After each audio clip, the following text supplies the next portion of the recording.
देखिए एक और क्वेश्चन देखते हैं। ये क्वेश्चन नंबर आपका 11 होने वाला है एनसीईआरटी 9.3 न्यू वाली एनसीईआरटी का। अगर आप पुरानी एनसीईआरटी यूज करते हो तो 10.5 आप कह सकते हो, ठीक है। तो एबीसी और ADC are two right triangles हैं एबीसी, ए बी सी ये वाला, यानी कि आप इसे ज्वाइन कर दो एबीसी, ये राइट ट्रायंगल्स है एबीसी, ठीक है। और इसे आप ज्वाइन करो एडीसी, इसे भी राइट ट्रायंगल्स कह लो।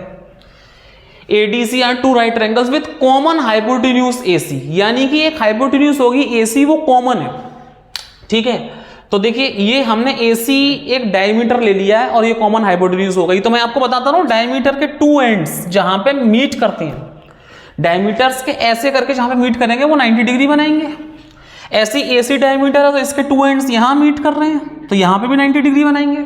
और यही हमें क्वेश्चन में बोल रहे हैं एबीसी और एडीसी ये आपके टू राइट ट्रायंगल्स हैं विद कॉमन हाइपोटेन्यूज। ये एसी क्या है आपके पास, कॉमन हाइपोटेन्यूज।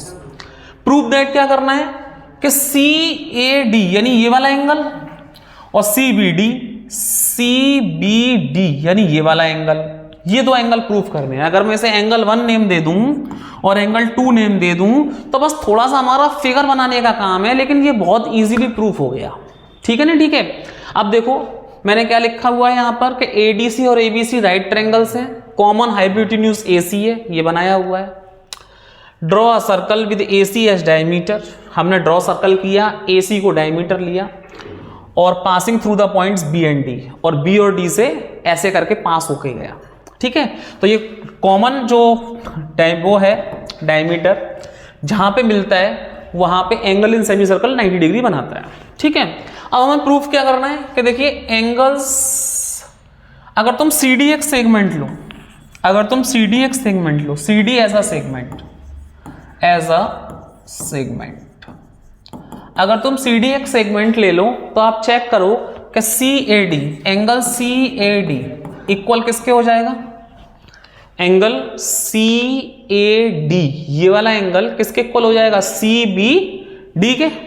तो किसके एंगल के इक्वल हो जाएगा, एंगल CBD के, ठीक है। तो हम इसे क्या लिख सकते हैं, angles in same segment, angles in same segment, angles in same segment. तो दोनों एंगल इक्वल हो गए और यही हमें चाहिए थे, यही क्या चाहिए थे, हमें ये चाहिए थे, सेम सेगमेंट से दोनों एंगल इक्वल होगा, ये थ्योरम लग गई, ये क्वेश्चन हो गया प्रूफ। नेक्स्ट क्वेश्चन के लिए बने रहिए।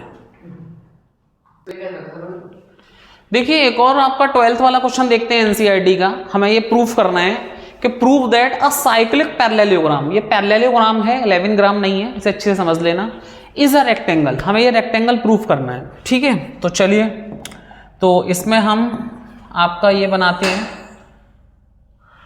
एक साइक्लिक पैरेललोग्राम बनाते हैं, ये और ये, इसे आप ऐसे बना सकते हो कि ये आपके पास ऐसे है और ये आपके पास ऐसे है, तो ये A है, ये B है, ये C है और ये D है, ठीक है। अब हमें इसमें गिवन क्या है, सबसे बड़ी बात देखना कि आपके पास गिवन क्या है। गिवन क्या है आपके पास कि एक साइक्लिक पैरेललोग्राम दिया हुआ है, क्या दिया हुआ है, साइक्लिक पैरेललोग्राम। तो साइक्लिक पैरेललोग्राम क्या होता है कि इसके अपोजिट एंगल्स का सम, अपोजिट एंगल्स का सम 180 होता है, ठीक है ना। और सबसे अच्छी बात यह है कि ये पैरेललोग्राम है तो पैरेललोग्राम के अपोजिट एंगल्स इक्वल होते हैं, एंगल B एंगल D के इक्वल होगा, ये गिवन है। और टू प्रूव क्या करना है, टू प्रूव करना है कि ये जो पैरेललोग्राम है रेक्टेंगल प्रूफ करना है, ABCD is a rectangle. ABCD को हमें क्या प्रूफ करना है, रेक्टेंगल। बहुत इजीली प्रूफ होने वाला है बच्चों, ये देखिए इसे हम प्रूफ करेंगे। Angle A plus angle C is equals to 180 degree, क्यों, क्योंकि साइक्लिक पैरेललोग्राम, साइक्लिक पैरेललोग्राम, ठीक है। साइक्लिक अगर कोई क्वाड्रिलेटरल होता है, साइक्लिक क्वाड्रिलेटरल, पैरेललोग्राम में साइक्लिक क्वाड्रिलेटरल, ठीक है। तो साइक्लिक क्वाड्रिलेटरल क्या होता है, दोनों एंगल्स का जो सम होता है वो 180 होता है, और एंगल A किसके इक्वल है, एंगल C के इक्वल है। तो मैं angle A plus angle C को भी मैं एंगल A कह सकता हूं, 180। तो एंगल ए और एंगल ए कितना हो गया, 2 angle A is equals to 180। तो यहां से मेरे को एंगल ए कितना मिल गया, एंगल ए मेरे को 90 डिग्री मिल गया। एंगल ए कितना मिल गया, 90 डिग्री, यानी कि मैंने एंगल ए को 90 डिग्री बना दिया। सिमिलरली ऐसे ही सिमिलरली हम लोग क्या करेंगे कि angle B plus angle D ये भी 180 के इक्वल होगा, क्योंकि साइक्लिक है, साइक्लिक क्वाड्रिलेटरल है। और एंगल बी किसके इक्वल है, एंगल डी के इक्वल है। तो angle B plus angle D की जगह एंगल बी लिख लो 180। तो twice of angle B is equals to 180। तो ये भी बच्चों हो गया, एंगल बी कितना हो गया 90 डिग्री। इस तरह से मेरे पास एंगल बी भी आ गया 90 डिग्री। एंगल बी भी कितना आ गया मेरे पास 90 डिग्री। तो सिमिलरली मेरे पास सी भी 90 आ जाएगा, क्योंकि एंगल ए और एंगल सी इक्वल है, तो ये भी 90 हुआ। और एंगल बी और एंगल डी इक्वल है, तो ये भी 90 हुआ। तो सारे एंगल्स मैंने 90 डिग्री बना दिए। तो सारे एंगल्स 90 डिग्री बना दिए। Each angle of rectangle is 90 degree. Each angles of A B C D is 90 degree.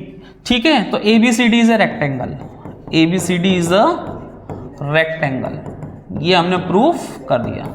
इस तरह से हम लोग इसे प्रूफ करने वाले हैं। इजी क्वेश्चन है, आराम से आप नोट करिएगा। नहीं समझ में आए तो मेरे को कमेंट करके बताइएगा।